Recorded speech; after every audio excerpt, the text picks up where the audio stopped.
Erik ten Hag tampaknya benar-benar sakit hati dengan kelakuan para pemainnya yang tidak mencerminkan sebagai pemain Manchester United, di mana pelatih asal Belanda tersebut mengakui kalau pemainnya bermain jauh di bawah standar. Memang menang kalah dalam sebuah pertandingan adalah hal yang wajar, tapi yang bikin Ten Hag kecewa adalah cara mereka kalah yang bisa dibilang konyol. Terlebih menurut akun Twitter fanbase terbesar MU, United Stand, Ten Hag bahkan telah memberikan ultimatum khususnya kepada Bruno Fernandes yang dinilai gagal menjadi seorang leader dan justru membuat ruang ganti kian panas. Lantas, apa yang sebenarnya terjadi?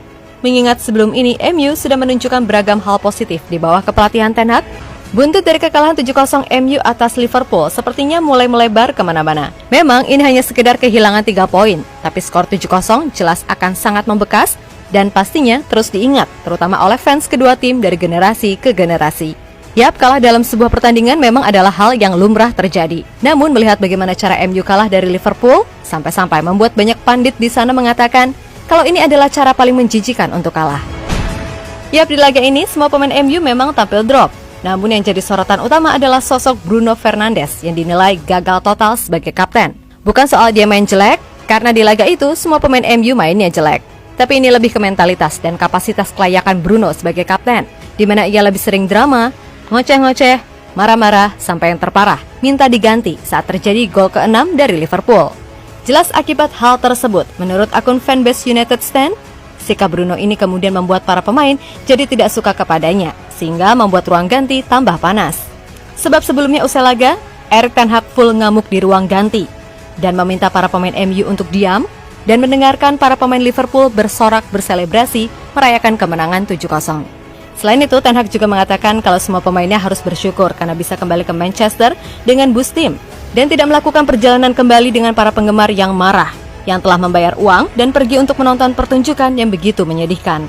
Lebih lanjut, Ten Hag kemudian benar-benar mengevaluasi dan meminta pemainnya untuk mawas diri sebab ia tidak segan-segan menaruh para pemainnya di tim U21 bila hal ini kembali terjadi. Nah, soal urusan Bruno, Ten Hag sendiri kabarnya sudah mempertimbangkan untuk melepas ban kapten dari pria Portugal tersebut karena dinilai sangat beresiko menimbulkan gangguan terhadap perjalanan MU ke depannya. Dan itu juga berlaku bagi Maguire, karena Ten Hag kini sudah menyiapkan 3 nama yang dinilai cocok menjadi leader bagi MU. Di mana 3 nama itu adalah sang kiper, David De Gea, dan 2 alumni Real Madrid yaitu Casemiro serta Rafael Varane. Alasannya jelas, 3 nama tadi punya atribut lengkap sebagai kapten dan dinilai lebih memiliki jiwa leadership. Memang, seorang kapten dituntut untuk banyak bicara di atas lapangan, namun bukan ngoceh-ngoceh dan banyak drama seperti Bruno. Dan pemain 28 tahun tersebut memang sebelumnya sudah terkenal akan karakternya yang seperti itu. Kendati di satu sisi, ia juga punya kualitas luar biasa sebagai gelandang, dengan catatan kalau pas mainnya tenang. Kalau pas emosi, ya tahu sendirilah ya, betapa ngawurnya umpan atau shoot dari Bruno Fernandes. Yap, melihat itu semua memang harus diakui kalau di MU ini belum ada sosok leader sejati.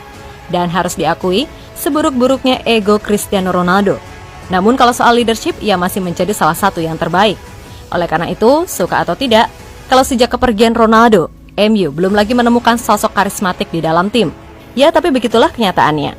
Semoga saja kedepannya Bruno bisa belajar lagi mengendalikan emosinya. Meskipun begitu, kira-kira gimana? Apakah Bruno masih layak diberikan kesempatan? Atau memang ini adalah saatnya bagi Ten Hag untuk menunjuk kapten baru?